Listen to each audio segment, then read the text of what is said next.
தி Hindu newspaper April 25 important points எக்ஸாமில் சிலபஸில் என்னென்ன இருக்கோ அது மட்டும் பார்க்க போகிறோம். வாங்க இன்றைக்கி என்னென்ன இருக்குன்னு பார்த்துருவோம். First Israel Lebanon ceasefire. இஸ்ரேலுக்கும் லெபனானுக்கும் ஒரு சீஸ்ஃபயர் நடந்துகிட்டு இருக்கு இல்லைங்களா, அந்த இது வந்து ட்ரூஸ் பண்ணியிருக்கிறாங்க கொஞ்சம் ஒரு 10 நாளைக்கு. ஓகே, அதுதான் இது. ஸோ எது வரைக்கும் அப்படின்னு பார்த்தீங்கன்னா எக்ஸ்டெண்டட் 3 வீக்ஸ் வரைக்கும் இது பண்ணி வச்சுருக்காங்க. இதில் நம்ம எக்ஸாம் பாயிண்ட் ஆஃப் வியூவில் நமக்கு என்ன கேட்கலாம் அப்படின்னா, இஸ்ரேல் மேப்பு, இஸ்ரேல் லெபனான் எங்கே இருக்குது, லெபனானில் அந்த ஹிசபுல்லானா யார், அதுக்கப்புறம் ப்ளூ லைன்லாம் என்ன, அது எப்போ அது ஏற்பட்டுச்சு.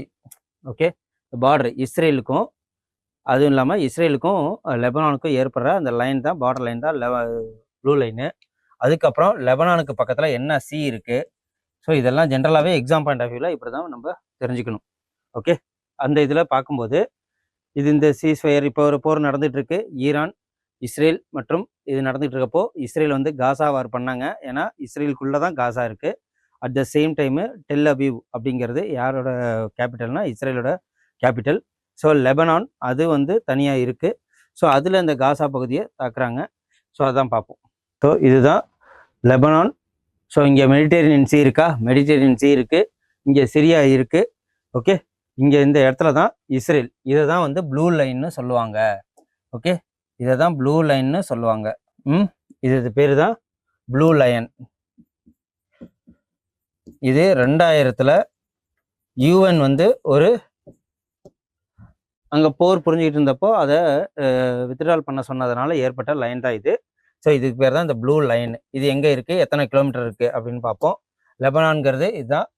ஓகே, இங்கே பக்கத்தில் மெடிட்டேரியன் சி இருக்குது, இதையும் பார்த்துக்குங்க. இந்த இஸ்ரேலுக்குள்ளே தான் இப்போ இஸ்ரேலு அது யாரோட வந்து போர் புரியுது அப்படின்னு பார்த்தீங்கன்னா ஈரான். அந்த ஈரானில் என்னென்ன இருக்குது, இப்போ கூட நம்ம ராம்சார் தளம் பார்த்தது அங்கே இருக்கிற ஒரு சிட்டியை தான் இங்கே ராம்சார் தளமாக இது பண்ணாங்க. ஓகே, ஸோ இந்த லெபனானில் என்னென்ன நடக்குது, what has happening in the Lebanon ground situation அப்படின்னு சொல்லிட்டு இருக்குது. அந்த கிரவுண்ட் சிச்சுவேஷன் என்னென்ன இருக்குன்ட்டு கொண்டு வந்திருக்கேன். ஸோ இதுதான் அங்கே இருந்து இப்போ மெயினாக பிரச்சனை என்ன அப்படின்னா border conflicts between Israel and Lebanons. Okay, so Hezbollah south இப்போ கூட ஈரானில் இவங்க ஈரானுக்கு சப்போர்ட்டாக இருப்பாங்க. இவங்க ஈரான் சப்போர்ட்டு. இப்போ கூட இஸ்ரேலை இவங்க ஹசபுல்லா வந்து தாக்குதல் பண்ணாங்க. அதுக்கப்புறம் air strikes, artillery shelling, destruction of villages, இது எல்லாமே எங்கே நடக்குது அப்படின்னா இஸ்ரேல்னால லெபனானில் நடக்குது. ஓகே, அது மட்டும் இல்லாமல் சிவிலியன்ஸ் டிஸ்பிளேஸ், பார்டர் ஏரியாஸ்லேருந்து அவங்க எல்லாருமே டிஸ்பிளேஸ் ஆகுறாங்க லெபனான்லேருந்து.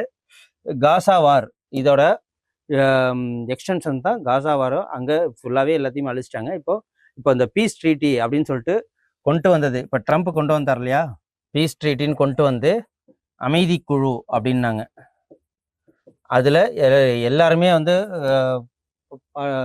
மெம்பர் ஆனாங்க. இந்தியா மெம்பர் ஆகலை. ஸோ அதையும் பார்த்துங்க, இந்தியா மெம்பர் ஆகலை. ஓகே, ஸோ இதில் பாகிஸ்தான்லாம் மெம்பர் ஆகிருக்கிறாங்க. அமைதி குழுவை காசா சிட்டியை திரும்பி வடிவமைக்கிறதான். காசா சிட்டியை யார் அழிச்சாங்கன்னு பார்த்தீங்கன்னா இஸ்ரேல் தான். அதுக்கப்புறம் இஸ்ரேல் என்ன பண்ணுறாங்க அப்படின்னு பார்த்தீங்கன்னா ஏர் ஸ்ட்ரைக், மிலிட்ரி ஆப்ரேஷன், இது எல்லாமே பண்ணுறது இஸ்ரேலு.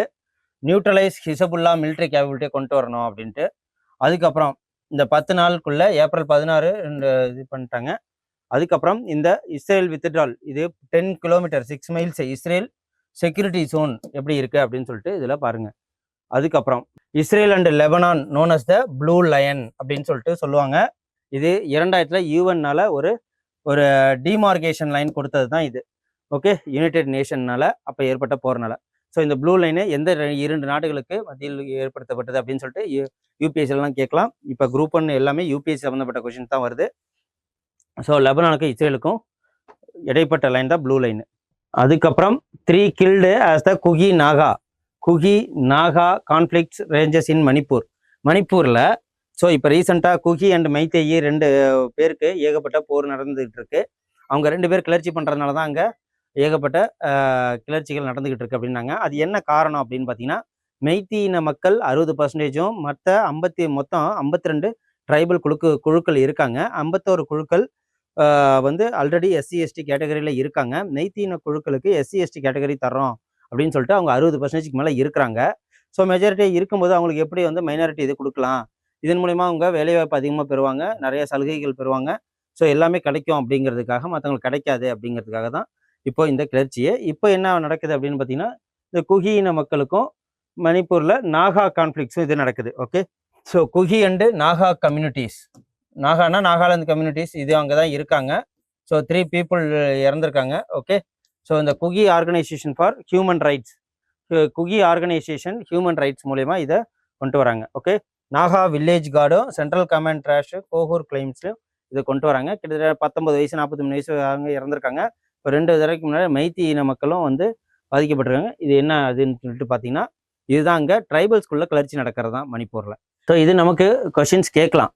7 ஆம் ஆத்மி பார்ட்டியோட ராஜ்யசபா எம்பி ராகவ் சத்தா மற்றும் கிரிக்கெட்டர் ஹர்பஜன் சிங் போன்ற ஒரு 7 பேர், ராகவ் சத்தா, சந்தீப் பதக்கு, அதுக்கப்புறம் ஹர்பஜன் சிங், ஸ்வைத் மாலிவால், அசோக் குமார் மிட்டல், ராஜேந்திர குப்தா, விக்ரம்ஜித் சிங் ஷானி, இவங்க எல்லாருமே வந்து பிஜேபியில் போய் ஜாயின் பண்ணிட்டாங்க.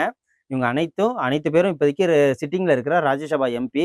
இவங்க ஆம் ஆத்மி பார்ட்டியை விட்டுட்டு பிஜேபி பார்ட்டிக்கு போனால் அது டிஸ்குவாலிஃபிகேஷனில் தானே வரும். ஓகே, ஷெட்யூல்டு 10 படி ஆர்டிகல், அதாவது அமெண்ட்மெண்ட் ஆக்ட் 53 1985 படி, 52nd அமெண்ட்மெண்ட் ஆக்ட் 1985 படி இவங்கள டிஸ்குவாலிஃபிகேஷன் தானே பண்ணணும். பார்ட்டிலேருந்து அவங்க ஒதுக்கிட்டாங்க அப்படின்னா.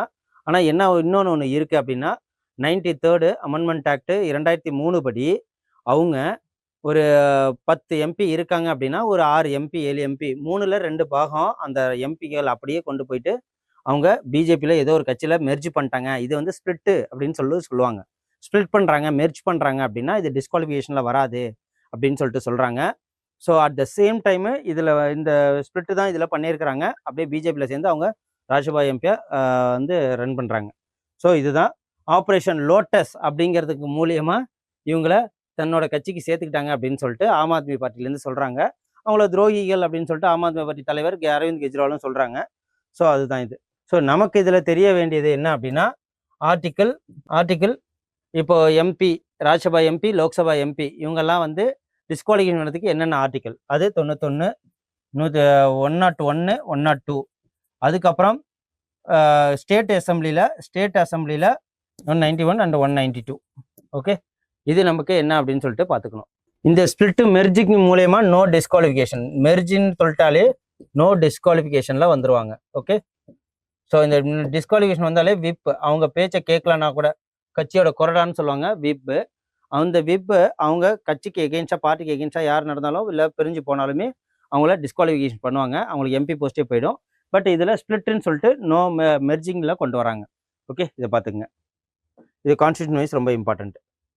அதுக்கப்புறம் India among countries Meta automatically block flagged content, அதாவது தப்பான ஒரு கண்டென்ட்டை போட்டால் ஆட்டோமேட்டிக்காக வந்து மெட்டா இருக்கு இல்லைங்களா, மெட்டா ஏஐ இன்ஸ்டாகிராமில் இருக்குது, வாட்ஸ்அப்பில் இருக்கு இல்லையா, அதுவே ஆட்டோமேட்டிக்காக அதை வந்து என்னென்னா எரேஸ் பண்ணிடும், டெலீட் பண்ணிடும், அப்படி தான். ஓகே, அதுக்கு என்ன போர்ட்டல் அப்படின்னு பார்த்தீங்கன்னா, ஷயோகா போர்ட்டல் ஒர்க்கர்ஸ் த சென்ட்ரலைஸ்டு பிளாட்ஃபார்ம் இஷ்யூஸை டேக் டவுன் பண்ணியிருக்கு. ஓகே, ஸோ இதுதான் இந்த போர்ட்டல். எப்படி ஆப்ரேட் பண்ணுறாங்க அப்படின்னா, ஐடி ஆக்டு செக்ஷன் 79(3) படி ஐடி ஆக்டு படி இதை கொண்டு வராங்க. ஷயோகா போர்ட்டல் ஆப்ரேட்ஸ் அண்டர் த, இந்த சோஷியல் மீடியாவில் ஏதாவது ஃபால்ஸ் இது போட்டாங்க அப்படின்னு சொல்லிட்டு பார்த்தீங்கன்னா அது அழிஞ்சிரும் அப்படின்றாங்க. ஸோ அது என்னென்னு பார்ப்போம். ஸோ இதான் மெட்டா எஸ்டாப்ளிஷ் ஆட்டோமேட்டிக் மெக்கானிசம். என்னது, instantly block and restrict content, இன்ஸ்டண்ட்டாக பிளாக் பண்ணுறது அண்ட் கண்டென்ட்டை ரெஸ்ட்ரிக்ட் பண்ணுறது கவர்மெண்ட் அத்தாரிட்டிஸ் மற்றும் போலீஸோட கவரேஜ் மூலயமா. So section 69 of the IT act படி இதை மேனுவலாக ரிவ்யூ பண்ணாமல் ஈஸியாக ஆட்டோமேட்டிக்காக கொண்டு வராங்க. ஸோ அது இதுக்கு யூஸ் பண்ணுறது தான் இந்த ஷயோகா போர்ட்டல். அது ரொம்ப ரொம்ப முக்கியம். அதுக்கப்புறம் சோஷியல் மீடியா பிளாட்ஃபார்மும் இது அண்டர் செக்ஷன் இது மூலயமா இதை ஆப்ரேட் பண்ணுறாங்க. 79 இன்ஃபர்மேஷன் டெக்னாலஜி ஆக்ட் மூலயமா.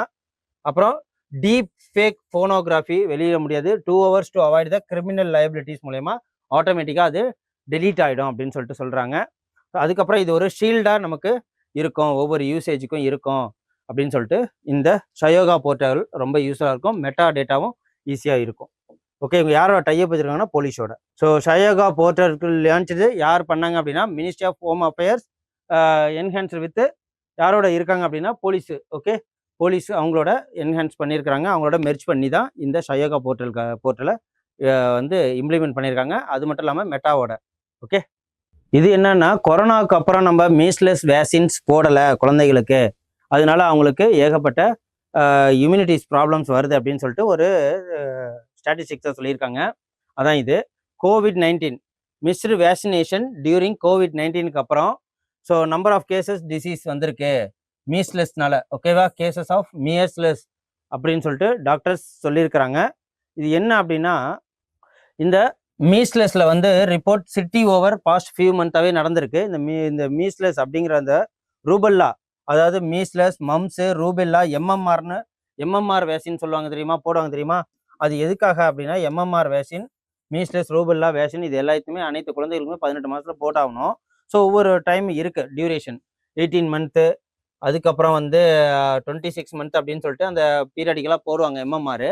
இது போட்டால் இன் ஃபியூச்சர்ஸில் அவங்களுக்கு நோய் எதிர்ப்பு சக்தி அதிகமாக இருக்கும் அப்படின்னு சொல்லிட்டு சொல்லுவாங்க. ஸோ அதான் இது. இப்போ அந்த வாட் இஸ் மீஸ்லெஸ் அப்படின்னு சொல்லிட்டு பார்த்தீங்கன்னா, மீஸ்லெஸ்ங்கிறது ஒரு highly contagious disease. Okay, contaminated disease. இது வந்து மீஸ்லெஸ் வைரஸ்னால நம்ம குழந்தைங்களுக்கு பரவுறது. இதனால அதிகமாக அவங்க இருமுவாங்க, திம்முவாங்க. அடுத்த சேம் டைம் ஏர்போன் டிசீஸு, அது எல்லாருக்கும் பரவும் திம்முறதுனால. Measles, mumps and rubella MMR vaccine போட்டால் இது அனைத்துமே வந்து தடுத்துக்கலாம் அப்படின்னு சொல்லிட்டு சொல்லுவாங்க. ஆனால் சிம்டம்ஸ் இது என்னென்ன இருக்கும் அப்படின்னா, 7லேருந்து 14 நாள் வரைக்கும் ஹை ஃபீவரு, காஃபு, ரன்னிங் நோஸ் இருக்குது. ஸோ அதுக்கப்புறம் வந்து ரெட் வாட்டர் ஐஸ், கண் வந்து ரெட்டாக தெரியறது. அப்புறம் Koplik spots, small white spot inside the mouth, அந்த இது இருக்குன்னா கோபிக் ஸ்பாட் இருக்கிறது. அப்புறம் ரேஷஸ், ஸோ இதெல்லாம் தோல்லலாம் ரேஷஸ் இருக்கிறது அப்படிலாம் பார்த்தீங்கன்னா இந்த மீஸ்லெஸ் இந்த வைரஸ்னால பாதிக்கப்பட்டிருக்காங்க அப்படின்னு அர்த்தம் குழந்தைங்களுக்கு. இதனால என்ன ஏற்படும் அப்படின்னா ஒன்றும் இல்லை, டயேரியா, ஏர் இன்ஃபெக்ஷனு, அதுக்கப்புறம் நிமோனியா, அதுக்கப்புறம் இன்ஃப்ளமேஷன் ஆஃப் த பிரெயின் அந்த இதில் வரும். அப்புறம் சிலோரிஸ் ஃபேட்டல் பிரெயின் டிஸார்டரும் இதெல்லாம் வரும். ஸோ இதெல்லாம் இருக்கக்கூடாதுங்கிறதுக்காக பேண்டமிக் அப்புறம், அதாவது COVID-19க்கு அப்புறம் இந்த மீஸ்லெஸ் வேக்சின் நிறைய பேர் போடுறதை விட்டுறாங்க. ஸோ இந்த எம்எம்ஆரை போட்டாகணும். Okay, Sentimab, you dare to dream, we care to accomplish.